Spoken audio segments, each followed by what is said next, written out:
Hello hi नमस्कार मु आपको अति प्रिय मिस्टर शंकर स्वागत जनाची आपण चैनल मिस्टर शंकर।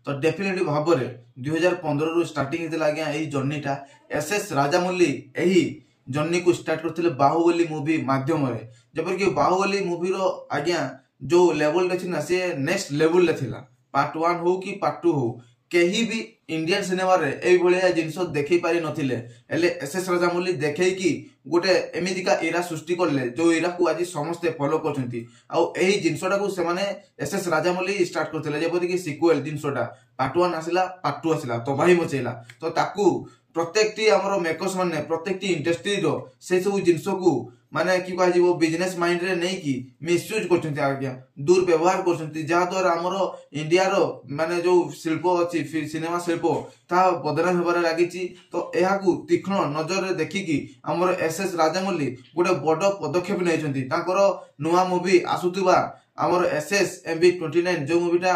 हमरो महेश बाबू को संगरे चली तो सही मूवी माध्यम रे एई सब जिंस को रोकिबारो ताकर गोटे बड़ प्रयास तांकर एसएस राजामौली गोटे बहुत बड़ स्टेटमेंट आसी जहाँ शुणिकी आपण मैंने निहाती भाव में शॉक हो आज्ञा एसएस MB29 जो मूवीटा हमरो महेश बाबू संगे आसूची से मूवीटा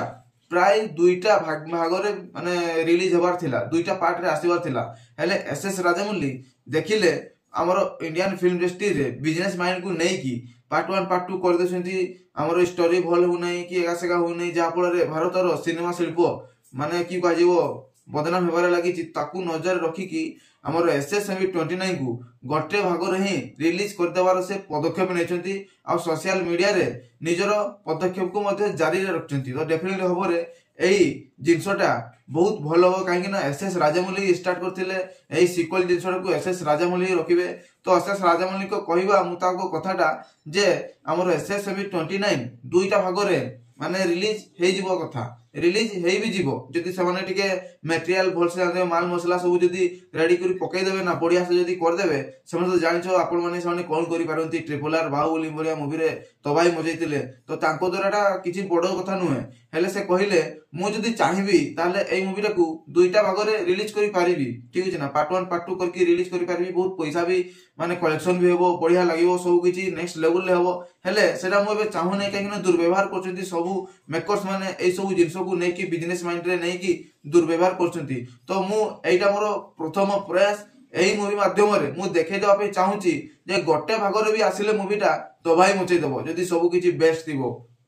एसे हमन कहबा अनुभव गोटे भाग रे रिलीज हो ए मूवी आपण मन निहाती भाव में देखिबे जे ये को भलिया तेलका मचौची 2000 कोटी 3000 कोटी को भलिया बॉक्स ऑफिस रे कलेक्शन करूची आपण माने निहाती भाव में देखिबे ए मूवी रो केते मात्रा रे पोटेंशियल अछि। मु चाहिबी जदी ए मूवी को माल मटेरियल देई की बढ़िया से करी की दुईटा भाग रे रिलीज कर देबी जति की यार माने कहानी अछि हेले मु सेरा चाहू नै या को केमिति जल्दी रु जल्दी माने भल देखैले भी केमिति गोटे थरे ही लोक माने देखि पारिबे सब जिंस को एक्सप्लेन करि पारिबे सेही सब जिंस को नै कि मु गोटे भाग रे रिलीज करा पे चाहूची आ गोटे दुर्व्यवहार को रोकिया पे मध्ये चाहूची एटा हमरो एसएस MB29 और डायरेक्टर एसएस राजामौली को पूरा मेन स्टेटमेंट रहिला। तो आपन को ए स्टेटमेंट केते भल लागुची प्लीज कमेंट माध्यम जणे देबे वीडियो को केते लागला कमेंट माध्यम जणे देबे जो माने भी चैनल को सब्सक्राइब करना थिए सुधा प्लीज चैनल को सब्सक्राइब कर देकी पाकर थिबा नोटिफिकेशन बेल को भी ऑन ने क्लिक करके वीडियो को पूरा शेयर करबे। भारतर सिनेमा शिल्प बदनाम हेबार लागिची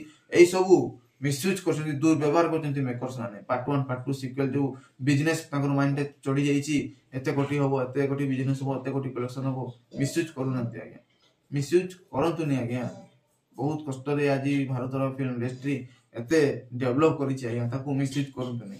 भलो भाबरे कर्म करंतु भलो भाबरे कर्मर फल मध्ये पांतु। तो टेलीग्राम बाय बाय जय जगन्नाथ।